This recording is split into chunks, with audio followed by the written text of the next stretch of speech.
Přátelé, teď máme ojedinělou možnost podívat se na tu zářivou ukrajinskou demokracii. Víte, kterou tady všichni chválejí do nebe. Tady ten vládní debakl, že? A europoslanci typu Nerudová a Vondra, že? A další zabedněnci, kteří to nechtějí vidět.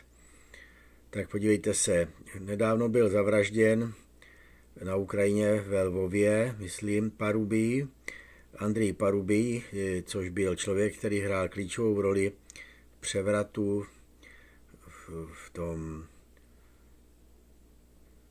tom spíše puči na Majdanu v roce 2014, který vedl k válce na Donbasu. Podívejte se, tady ten vpravo člověk je Andrej Těliženko, bývalý poradce generálního prokurátora Ukrajiny a bývalý diplomat. A on nám řekne k tomu vývoji něco, k tomu slavnému Majdanu, jo, k tomu řádění ukrajinských úřadů a těch vládních činitelů proti ruským mluvícímu obyvatelstvu na Donbase i třeba v Oděse. Jo. Je to zajímavé. Jo, jestli tohle není dostatečná obžaloba toho režimu ukrajinského stávajícího, no tak už teda potom nic. Ale samozřejmě s těmi našimi zabedněnci a lháři a podvodníky, že jo, který se prostě zamilovali do Ukrajiny, nemožného státu, že po všech stránkách, tak ty to vůbec slyšet nebudou chtít, že jo, nebo ani se na to nepodívají. Tak se podívejme, co nám Andrej Těliženko řekne. Titulek samozřejmě ukrajinský bývalý předseda ukrajinského parlamentu Andrej Parubij byl zabit na západní Ukrajině.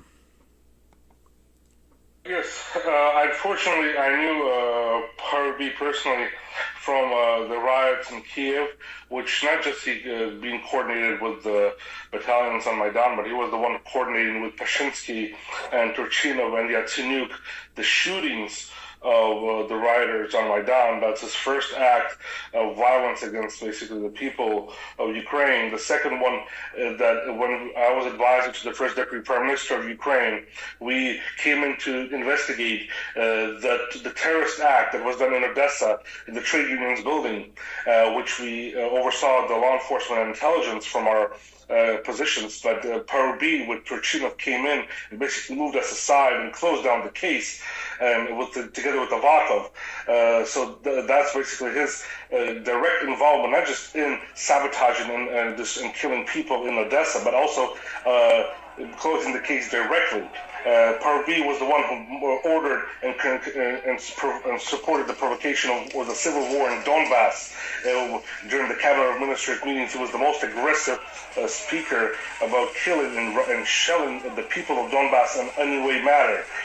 This is who Parubij was. His surrounding, his advisors were actually involved with Jamestown Foundation, which is a former CIA analytical center in Washington. They went there for internships and job opportunities after the coup in Ukraine and came back to work with him when he was the Speaker of the Parliament. So this is not just a collaborator with the West. He's a Nazi. He was direct supporting the Nazi movement in Ukraine.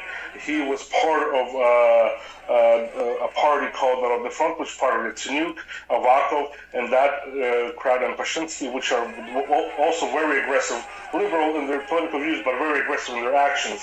So this is who Parubij and his team was. Now, what role did he play in the Maidan coup back in 2014? Can you talk to us about this? He was responsible in coordinating the snipers together with Pashinsky and Avakov and Turchinov, the shootings on Maidan. He was the one who coordinated not just the shootings on the day where people got killed end of February, but also in the in betweens, the provocations against the police and the government officials during the coup. He was coordinating the radicals on Maidan, when to shoot, who to shoot, and how to shoot, even who to shoot their own. So basically provoke insurgents within the coup itself to basically have the people more aggressive toward the government officials and blaming the government towards it. So that was Parubiy's direct role in this involvement. And then the main shootings itself on Maidan, he was the one who was pushing on the shootings and during the February massacre that happened in Kiev. So this is what his direct role was. And then he basically covered up the shootings also, what he did during Odessa riots, and his team was responsible for blocking the anti-sniper unit not coming to Maidan, which was sent out by the government of Ukraine and the police at that time to stop the actual snipers who started killing people. His team was the one who was responsible for blocking the anti-sniper group to come to this downtown of Kiev. So this is what Parubiy's actions were during the coup of 2014. Now, Parubiy has also been investigated by Ukrainian authorities for his role in the unrest that resulted in the death of 48 people in Odessa in 2014. But this investigation went nowhere. Why is that?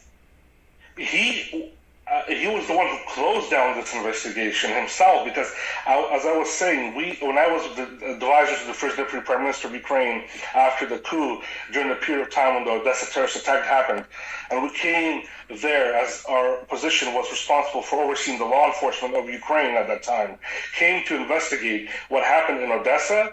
The Parubiy, Avako, and Turchynov came in there, basically blocked the investigation, moved our team aside, and closed down the case. They didn't do anything to properly investigate. So he was responsible for closing down the case and destroying the evidence that was having his involvement and coordination of that terrorist attack against the people in Odessa happening. So that's why it never went anywhere else, because he was the one who coordinated this. He was already the speaker, not the speaker, he was coordinating with the speaker, Turchynov, the acting president at the time.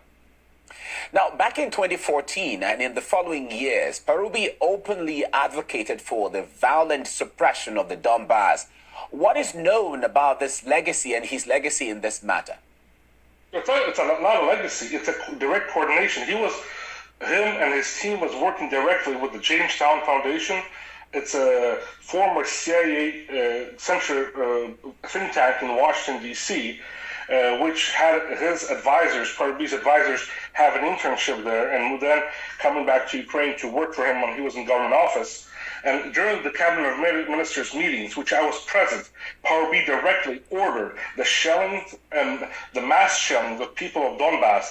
He said, we do not care who those people are. They're Russians. They're Moscovites. We should kill them. That's his direct citation of Parubiy during the cabinet of ministers meeting, which he pushed to provoke the civil war in eastern Ukraine, which has now led to a big massive conflict in Ukraine. So this is what his actions were. He was the one who was pushing the government, because Turchynov and everybody else were listening to him. Parubiy was the coordinator, not just for the radicals within Ukraine. He coordinated, as I said, with people in Washington through him. The diaspora in Washington, in the United States, were pushing him to his position for him to become speaker at one point, for pushing him in any other government positions that he took. So this was his role, not just to coordinate and attack eastern Ukraine, but also coordinate with the West in this matter. And that's what he did. All right, we have to leave it here now. Andrei Telizhenko, former advisor to the Prosecutor General of Ukraine and ex-diplomat, thank you so much for your insight here. Tak co pak na tohle říká naše nahnědlá vláda a nahnědlí europoslanci, že? Zejména Vondra, víte, Alexandr Vondra, veliký propagátor Spojených států, zakladatel spolku Spusa už za komunismu. Jo, a najednou se zamiloval do Ukrajiny, jak je to možné? Že by se z něj klubal nacista?